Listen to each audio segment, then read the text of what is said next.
Germany has halted the certification of the Nord Stream 2 pipeline, which the Russians say is regrettable. The EU says it will sanction the Russian lawmakers who voted to recognise the separatist regions, and 27 people or entities are accused of undermining Ukraine's sovereignty. And the UK is sanctioning 5 Russian banks and 3 Russian oligarchs. More aggressive measures like cutting Russia off from the SWIFT global payment system are not yet on the table. And the estimate of the most drastic sanctions could cut Russia's economy by at 5% or more. Brian O'Toole was the senior advisor to the US Office of Foreign Assets Control, which enforces sanctions for the Treasury. I've just been looking at the OFAC website. Today's sanctions are not yet detailed. They're not yet there. But I was also looking, Brian, at the recent op-ed that you wrote, where you basically speculated and went into all that there's been done. Now, where would you put today's actions as on the continuum? This is still pretty low on the continuum. It's a measured response from the West and the White House in particular, and there is some logic to that, although I think the danger is that there's a miscommunication between what the West is saying they're going to do and Vladimir Putin, who may think that this is pulling punches and gives him a little bit more leeway to move on the rest of Ukraine. I think there's a real danger that there's a miscommunication happening now.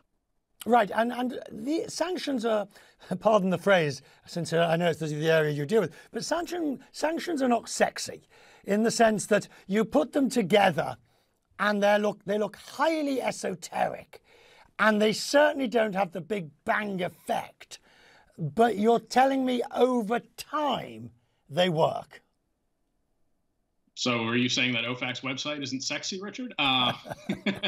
You would be exactly right about that.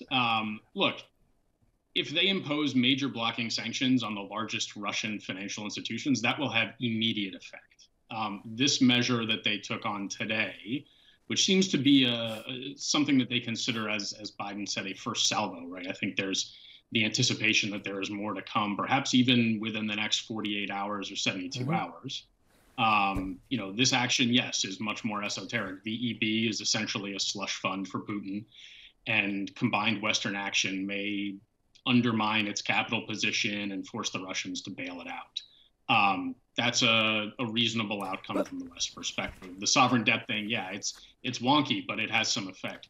Major impact is going to be something like an SDN type action against Vnestorg Bank, VTB, which is the second largest bank in Russia.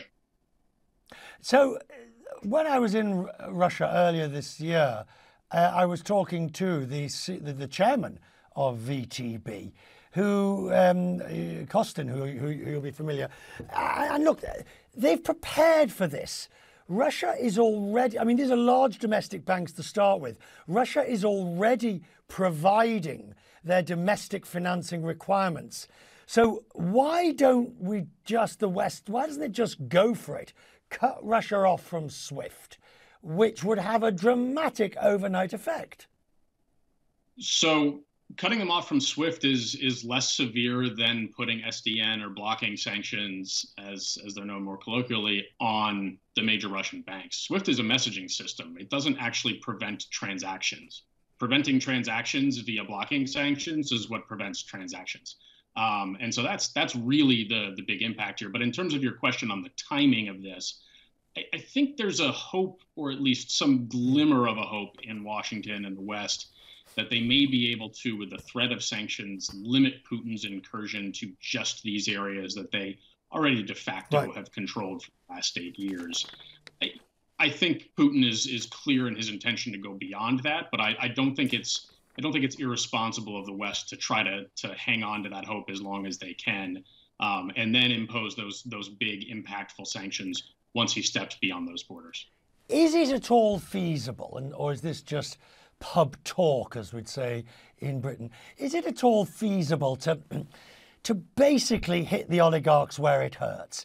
I mean, I was thinking of this as I was flying back on a flight. I don't notice the oligarchs going to buy their foreign homes in China and those sort of things. No, they choose London. They choose Paris. They choose New York. Is it possible to design a structure that basically says to the oligarchs who are behind Putin, no, you're not going to continue to enjoy living the life in the capitals of the world that you like? Well, I think, the UK sanctions today were an attempt to take a swipe at that, and Biden has promised sanctions on oligarchs. Given the way his comments came out, I rather suspect he and his cabinet have decided minutes before that address that they, on the list of who was going to be sanctioned. But I mean, sanctioning those oligarchs has effect. There are spillover spillover consequences that the West will have to deal with for.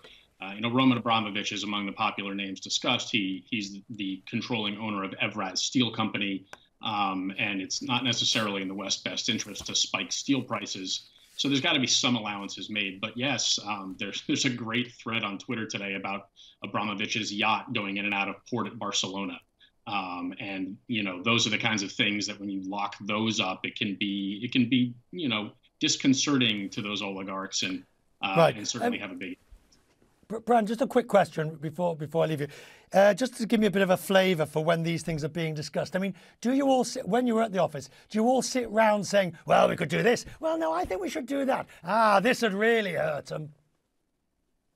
I mean, it's not too far afield from that. There are lists that people draw up of potential targets. There are reasons why people are included, whether it's kind of concentric circles away from Putin for the oligarchs and how you conceive of the inner circle, and then, kind of getting farther afield from the Timchenkos and Rotenbergs of the world.